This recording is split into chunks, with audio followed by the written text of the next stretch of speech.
Good evening, नमस्कार। Apex super 60 tutorial में आप सबका एक बार फिर से गर्मजोशी के साथ मैं आपका स्वागत करता हूं। आज 300 प्लस सब्सक्राइबर हो गए हैं। इसके लिए बहुत बहुत आप सभी के लिए दिल से आभार और उम्मीद है कि आप लोग इसी तरह मेरे चैनल को ग्रो करने में आप सभी लोग बहुत ही महत्वपूर्ण योगदान देंगे। इसके लिए मैं आपके लिए जितना भी मैं आपका थैंक्स बोलूँ वो कम है। तो आज गर्मजोशी के साथ फिर कल जो मैंने एक वीडियो अपलोड किया EMR, उस पर थोड़े अभी तक कम विजिट हुआ है, कम लोगों ने अभी देख पाया है, क्योंकि मेरा जो है निरंतरता जो है वो थोड़ा सा बीच में ब्रेक हो जाता है। कुछ पर्सनल इश्यूज़ हैं, इसलिए उसके लिए मैं माफ़ी मांगता हूँ।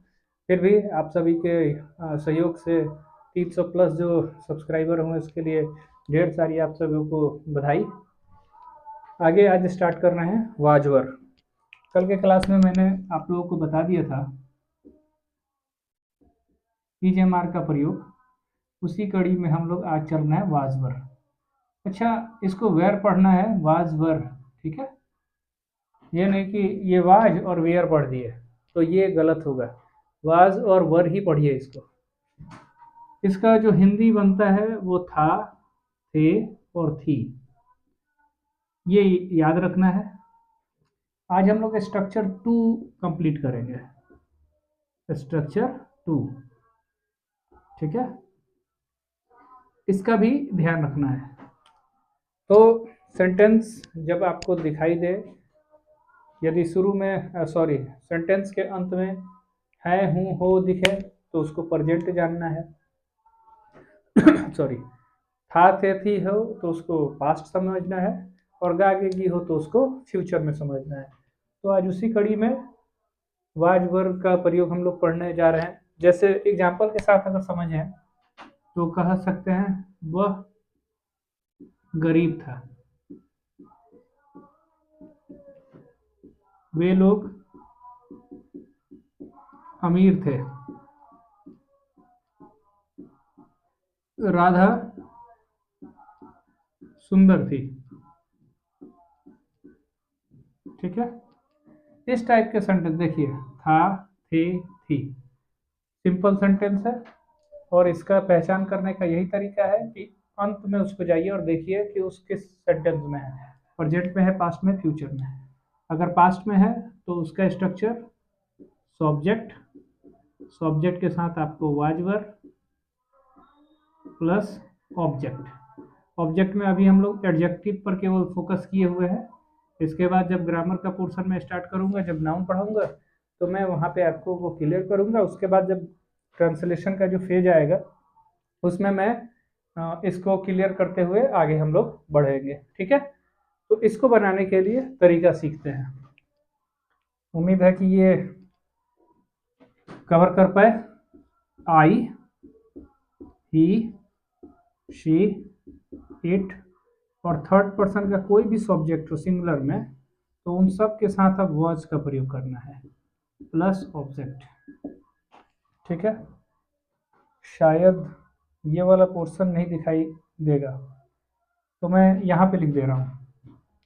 तो यू, इसके बाद इनके अलावा कोई भी सब्जेक्ट वर्ड बचता है उसके साथ आपको वर्ब का प्रयोग करना है। जैसे यू, वी, दे और कोई भी प्लूरल सब्जेक्ट है यानी एक से अधिक, तो उसके लिए आपको वर्ब शब्द का प्रयोग करना है और ऑब्जेक्ट, ठीक है। इसी बेस पर आपको ये सेंटेंस बनाने, ये छोटे छोटे सेंटेंस है, इसको बड़े रूप में हम लोग देखेंगे। अभी तो हम लोग अफर्मेटिव पढ़ रहे हैं, उसके बाद निगेटिव पढ़ेंगे, इंट्रोगेटिव पढ़ रहे हैं, लेकिन अभी थोड़ा सा कहानी लंबा चलेगा। अभी मैं आप लोगों के लिए अफर्मेटिव सेंटेंस पे ही काम कर रहा हूँ। और आप कोई भी एक ट्रांसलेशन का बुक उठाइए जिसमें इस स्तर के क्वेश्चन दिए हैं, उसका प्रैक्टिस करना है। जितनी बार प्रैक्टिस कीजिएगा यकीन मानिए उतना ही बेहतरीन आपकी इंग्लिश होती जाएगी। वह का इंग्लिश मैंने पिछले क्लास में बता दिया है। वह का इंग्लिश ही, अब ही आ गया तो ही के साथ क्या लगेगा, वॉज, ही वॉज और गरीब का अंग्रेजी पुअर। देखिए ये अपने आप याद हो जाएंगे, जितने भी वर्ड मीनिंग्स हैं वो अपने आप याद हो जाते हैं। आपके लिए बस काम क्या करना है कि सेंटेंस बनाने का प्रयास करना है। जहाँ पे भी रहिए 5 मिनट मन में दिमाग में इन बातों को चलाते रहना है और वो अपने आप याद हो जाएंगे। ठीक है, एफर्ट अलग से नहीं लगाना है कि अलग से बैठ गए हैं एकदम RICH रिच POOR पुअर ऐसे रटे पड़े हैं, नहीं। तरीका क्या है कि एक बार आप पढ़ लीजिए, उसको बार बार लिख डालिए। जैसे मेरे पास तो अभी है नहीं कॉपी, नहीं तो आपको एक कॉपी है, वो भी वाइट पेपर का है। जो भी जब आप कोई किसी भी कॉपी में पढ़ते हैं उसमें ऊपर का जो बॉर्डर है, जो पैराग्राफ छूटा रहता है, उन जगहों पे जो वर्ड मीनिंग याद हो गया उसको आप लिखते जाइए और यकीन मानिए वो आपके माइंड में वो इस प्रकार बैठेगा कि वो ताउम्र याद रहेगा। सॉरी। वे लोग का अंग्रेजी क्या होता है? दे चूंकि प्लुरल में है तो दे के साथ क्या लग रहा है? वर। और अमीर का अंग्रेजी RICH।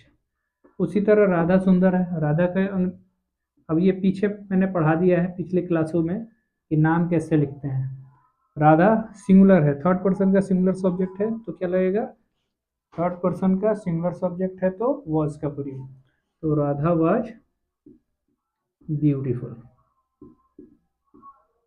ठीक है, और 2-4 सेंटेंस बताते हैं। इसमें महत्वपूर्ण यही है कि आपको स्ट्रक्चर बना लेना है। 2-4 बार इसको रीड कीजिए, उसके बाद कॉपी पेन पे खूब लिखिए। कॉपी पेन के साथ जितना आप घिसिएगा पेन उतना ही बेहतर हो जाइएगा। ठीक है, तो इसी बेस पर और कुछ सेंटेंस देखते हैं। जैसे बहुत सारे बच्चे हैं, जैसे सेंटेंस आ गया मेरी माँ बीमार थी। मेरी माँ बीमार थी। बहुत सारे बच्चे क्या करते हैं, मेरी माँ दो देख लिए तो वो वर लगा देंगे, तो मेरी का अंग्रेजी माई, माँ का अंग्रेजी मदर। अब देखिए थर्ड पर्सन का सिंगुलर सब्जेक्ट है, मेरी माँ की बात हो रही है, एक माँ है इसीलिए वॉज। बीमार का अंग्रेजी इल। उसी तरह कोई पूछ दे राम और सीता ईमानदार थे। अब देखिए यहाँ पे राम और सीता दो व्यक्ति हो गए, और इंग्लिश में सिंगुलर और प्लुरल ही चलता है, एक को सिंगुलर और एक से अधिक को प्लुरल बोलते हैं। तो जब दो नाम हो गए तो जाहिर सी बात है राम और का अंग्रेजी फिर लिखना है। मैंने ये भी बताया है, ऐसे चलेंगे 1 नंबर, फिर 2 नंबर, फिर 3 नंबर, ऐसे ही सेंटेंस फ्रेमिंग होता है। राम और का अंग्रेजी एंड, सीता कैपिटल में S। अब देखिए दो लोग हैं राम और सीता, अब ये प्लुरल सब्जेक्ट हो गए, दो व्यक्ति हो गए, इसीलिए अब क्या लगाना है? वर। और ईमानदार का अंग्रेजी ऑनेस्ट। ठीक है, अब इस टाइप के जो भी सेंटेंस होंगे वो इसी बेस पे बनते हैं। तो उम्मीद है कि आप सभी को इसमें समझने में कोई दिक्कत नहीं हुआ होगा। ठीक है, तो 2-4 वर्ड में लिखवा रहा हूँ, उसको आप लोग याद करते चले तो बहुत अच्छा होगा आप लोगों के लिए। ठीक है, जैसे आप बोलते हैं जो भी, तो जो भी का अंग्रेजी क्या होता है? वॉट एवर, जो भी। उसी तरह बिल्कुल शब्द बोलते हैं तो आप लिखिएगा ऑफ कोर्स। ऑफ कोर्स मतलब, बोलिए जल्दी। बिल्कुल, बिल्कुल, है ना। जैसे लिटरली, LITERALLY। लिटरली का मतलब होता है सच या बिल्कुल।